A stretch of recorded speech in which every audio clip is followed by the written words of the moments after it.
Hello! Dans cette vidéo, nous allons vous montrer comment réaliser la blouse ou robe Esme. Esme est un modèle romantique que l'on peut coudre dans différentes matières. Viscose, double gaze, cirzucker, vous avez vraiment le choix pour ce modèle. Plusieurs versions vous sont proposées. Version blouse simple, version blouse à une basque ou à deux basques ou version robe à deux basques. Deux options pour le décolleté, avec un système de laçage ou bien un lien à nouer au col. Pour les manches, vous pouvez réaliser avec manches élastiquées ou bien bracelet de manches.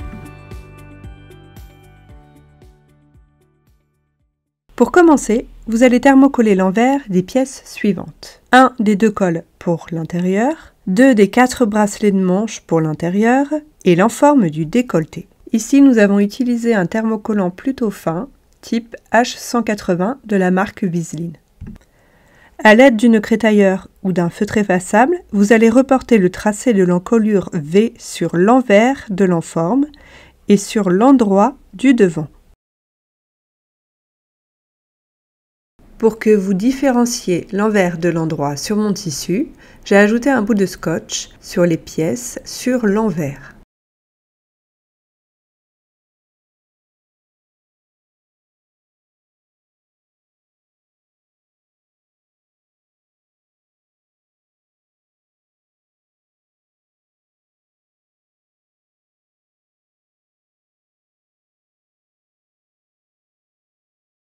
Surfilez les bords des pièces suivantes. Le contour extérieur de l'enforme, les côtés et les emmanchures raglants du devant et du dos, les côtés et les emmanchures raglants des manches, les côtés des basques, devant et dos, si vous avez choisi une des versions avec basque. Selon l'option choisie pour le décolleté, prenez vos bandes prévues pour vos deux liens à nouer, option A, ou pour votre lien de laçage et vos brides, option B. Effectuez un repli de 1 cm vers l'envers à une des extrémités des bandes prévues pour les liens, option A, pièce 11, et repassez. Faites la même chose pour le lien de laçage, option B, pièce 13, mais aux deux extrémités. Ne le faites pas pour les brides. Pliez chaque bande en deux dans le sens de la longueur, endroit contre endroit. Piquez à 1 cm du bord.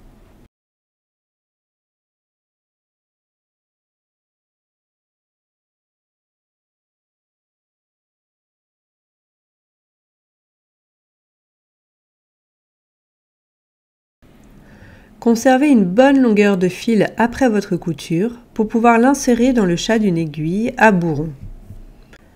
À l'aide d'une paire de ciseaux, réduisez les marges de couture. Faites un nœud solide et passez l'aiguille à l'intérieur du tube en tissu. Tirez très doucement sur l'aiguille pour que les bandes se retournent sur l'endroit.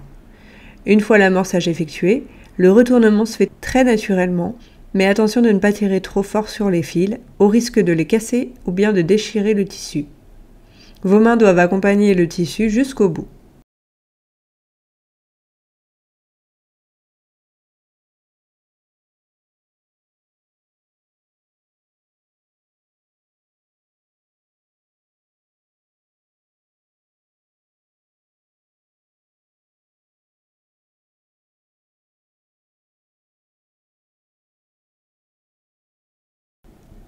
Repassez. Faites ensuite un point à la main ou bien une piqûre pour fermer l'extrémité comportant à rentrer. Si vous avez choisi l'option avec laçage, coupez la bande pour vos brides en 8 morceaux mesurant chacun 3,5 cm de long. Pliez chaque bride en deux et si besoin, faites un point de couture aux extrémités pour les maintenir dans cette position. Posez le devant à plat endroit face à vous et positionnez 4 brides contre le tracé du décolleté V à gauche et à droite. Les premières brides se situent à 1,2 cm du haut et les dernières à 3,5 de la pointe. Orientez les boucles vers les côtés du vêtement, les extrémités doivent dépasser de 1 cm au-delà du tracé.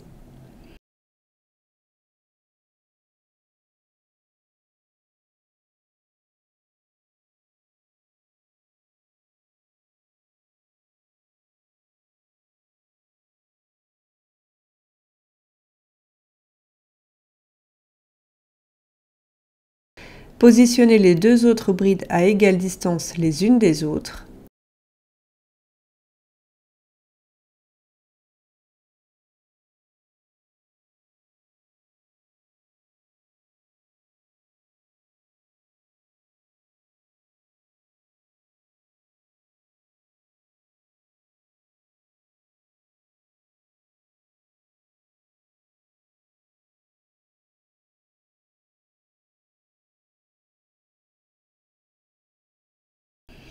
Faites une piqûre de maintien à 3 mm à l'intérieur du tracé pour fixer les 8 brides. Coupez si besoin le surplus dans les marges de couture, surtout au niveau de la pointe.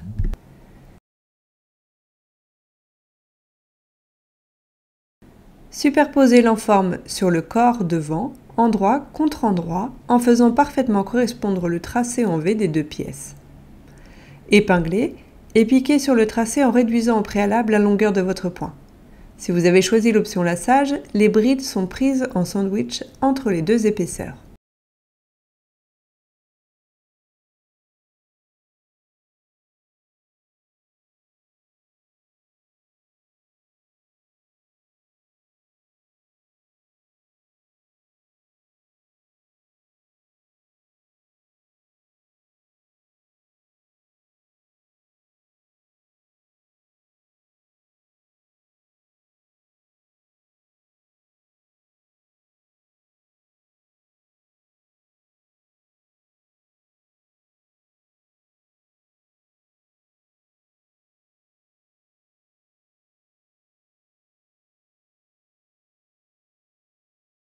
À l'aide d'une paire de ciseaux, coupez l'excédent de tissu à l'intérieur du V en conservant une marge de 5 mm et en traversant les deux épaisseurs de tissu.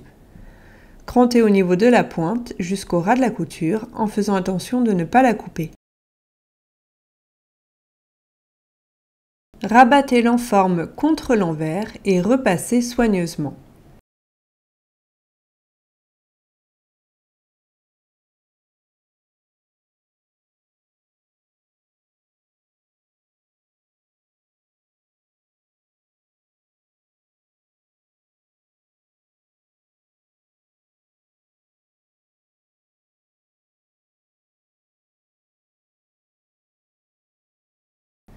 Depuis l'envers, réalisez une surpiqûre à 5 mm du bord de l'enforme et sur tout le tour pour le maintenir en place. Pour avoir un résultat propre, n'hésitez pas à tracer la future couture à l'aide d'une craie ou d'un stylo friction. Appliquez-vous, elle sera visible de l'extérieur.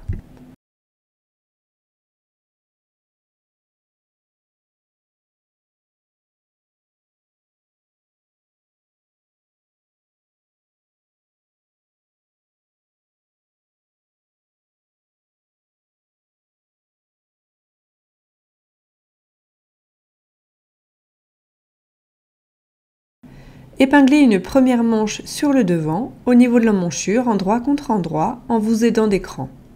Piquez et ouvrez les marges de couture au fer. Répétez l'opération pour la deuxième manche de l'autre côté du devant.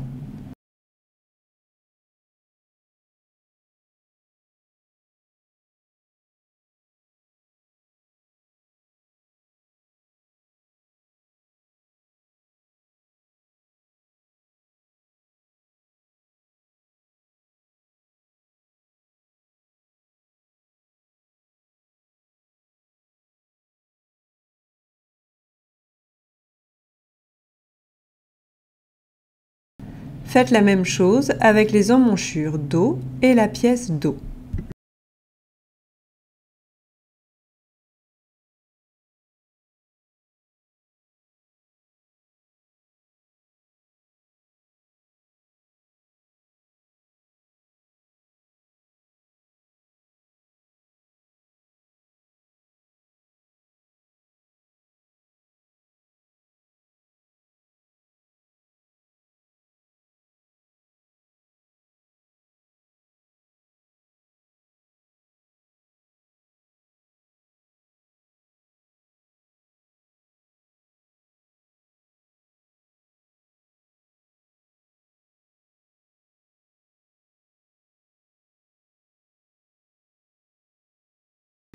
Vous allez piquer 2 fils de fronce sur tout le tour de l'encolure, en commençant et en vous arrêtant au niveau de l'enforme. Pour réaliser des fronces régulières, réglez au préalable le point de votre machine à coudre. Baissez la tension du fil au minimum et augmentez la longueur du point. Ensuite, piquez en réalisant 2 coutures parallèles sans faire de point d'arrêt. Pour terminer, tirez simultanément sur les 2 fils de la canette pour froncer le bord du tissu.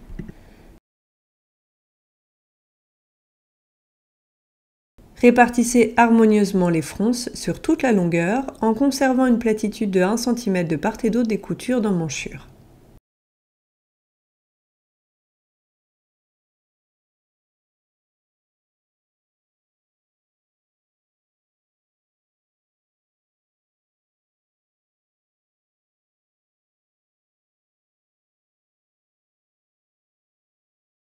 Épinglez le col non thermocollé, donc pour l'extérieur, le long de l'encolure, endroit contre endroit. Ajustez les fronces sur le corps pour faire correspondre les différents crans et laissez dépasser les extrémités de 1 cm de part et d'autre du décolleté en V.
Piquez le long de l'encolure, relevez le col et repassez en couchant les marges contre cette pièce.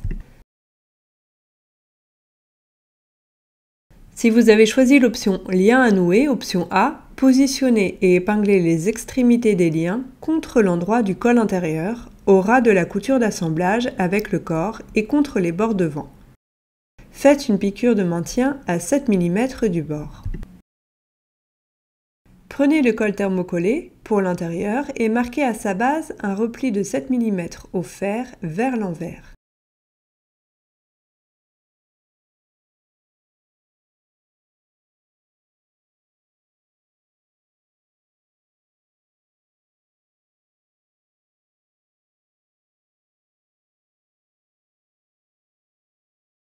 Épinglez le col intérieur sur le col extérieur, endroit contre endroit, le long du bord supérieur ainsi que sur les extrémités arrondies.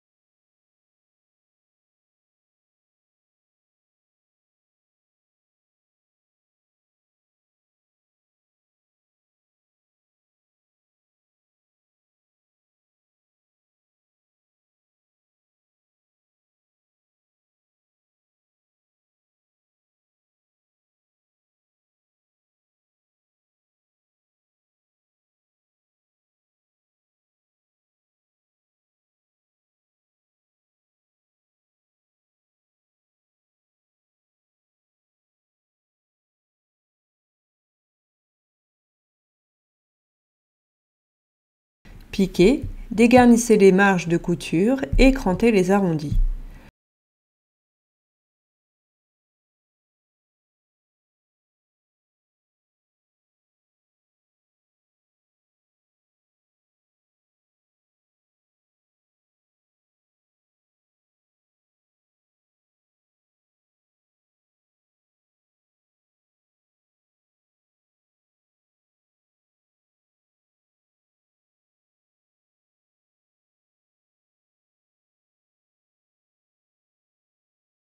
Retournez le col sur l'endroit et repassez délicatement.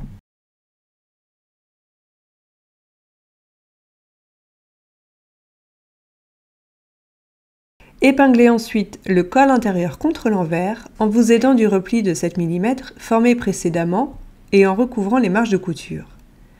Le bord doit dépasser de 2-3 mm environ de la couture réalisée à l'étape précédente.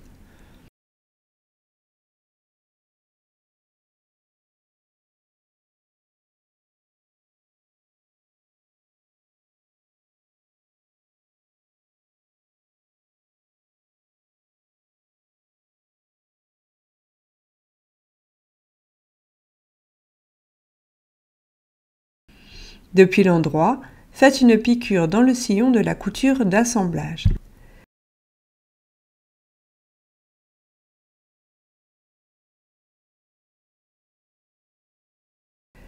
Superposez le devant et le dos, endroit contre endroit. Épinglez les côtés et le prolongement des dessous de manche en faisant correspondre les coutures. Piquez et ouvrez les marges de couture au fer.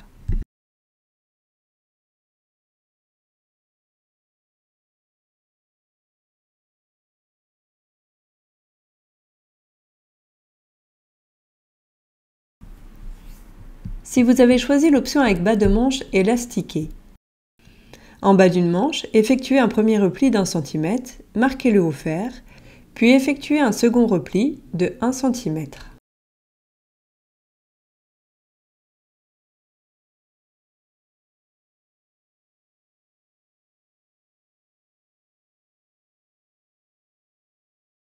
Piquez en laissant une ouverture de quelques centimètres. Prenez la mesure de votre poignet et ajoutez 2 cm. Utilisez cette mesure pour couper 2 morceaux d'élastique de 0,7 cm de large. Insérez l'élastique dans la coulisse en vous aidant d'une épingle à nourrice.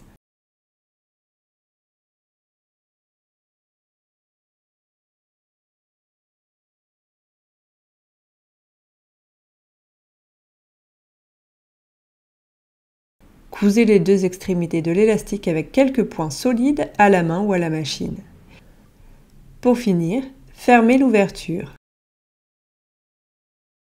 Si vous avez choisi l'option avec bracelet de manche, piquez 2 fils de fronce sur le bas des manches et froncez le bord.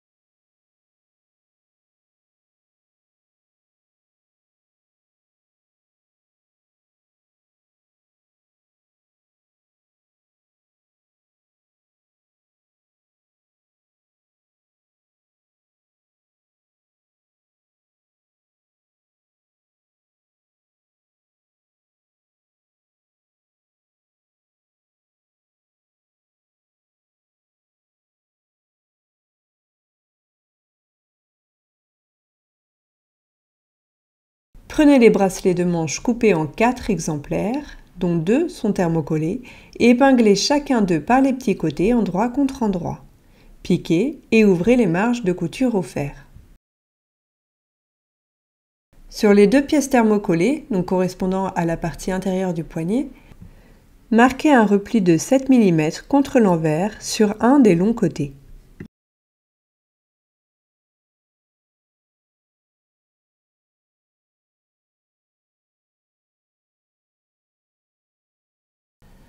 Épinglez un bracelet de manche thermocollé et un autre non thermocollé, endroit contre endroit, en faisant correspondre les coutures d'assemblage.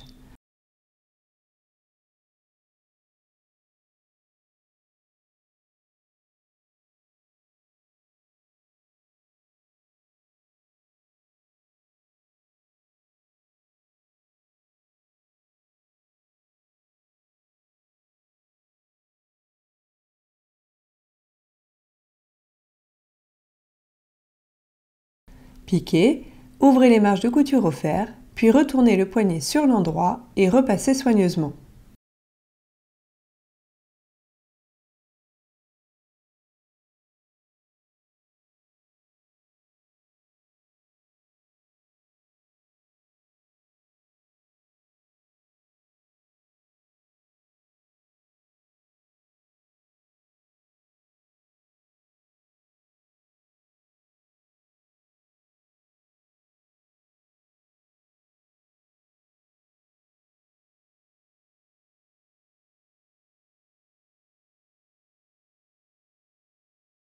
Épinglez le côté non thermocollé d'un bracelet de manche sur un bas de manche froncé, endroit contre endroit.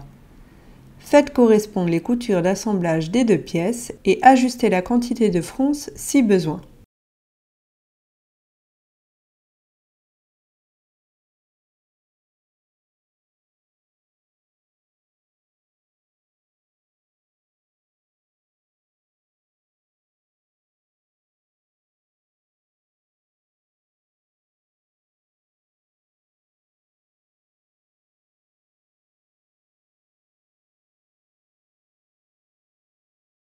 Piquez à 1 cm du bord en faisant attention de ne pas prendre le bracelet thermocollé dans la couture.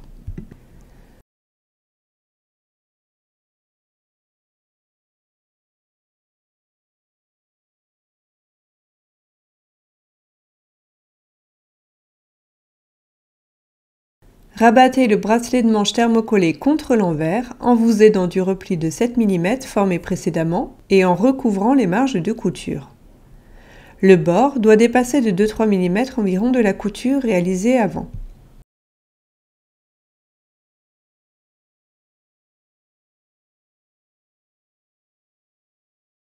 Depuis l'endroit, faites une piqûre dans le sillon de la couture d'assemblage.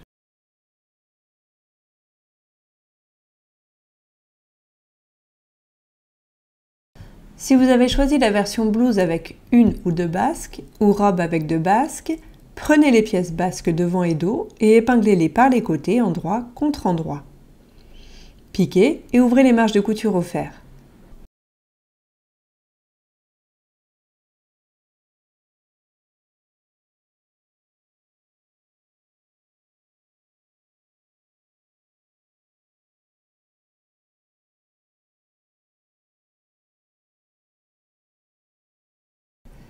Piquez 2 fils de fronce le long du bord supérieur des basques et froncez.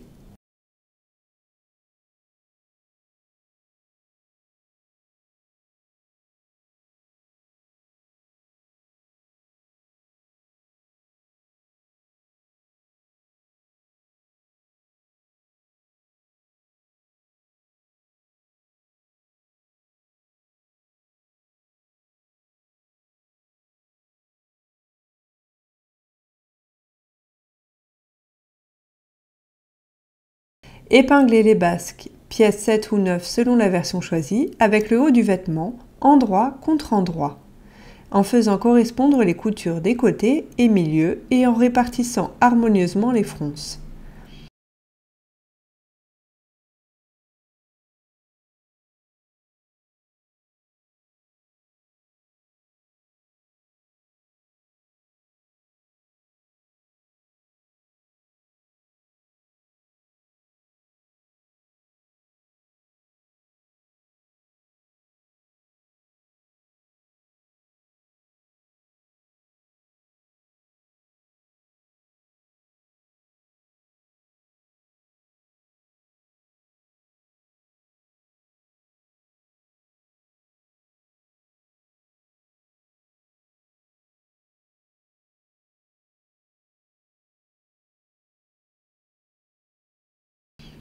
Piquez, surfilez les marges de couture et plaquez-les au fer vers le haut.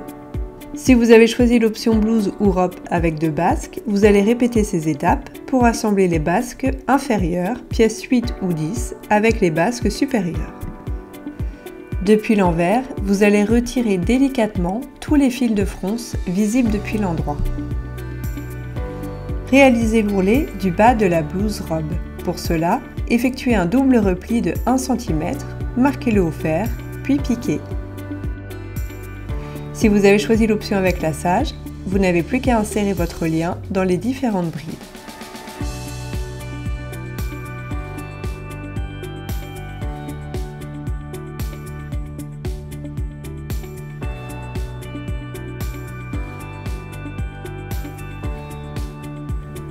Voilà, votre blouse ou robe Esmé est terminée.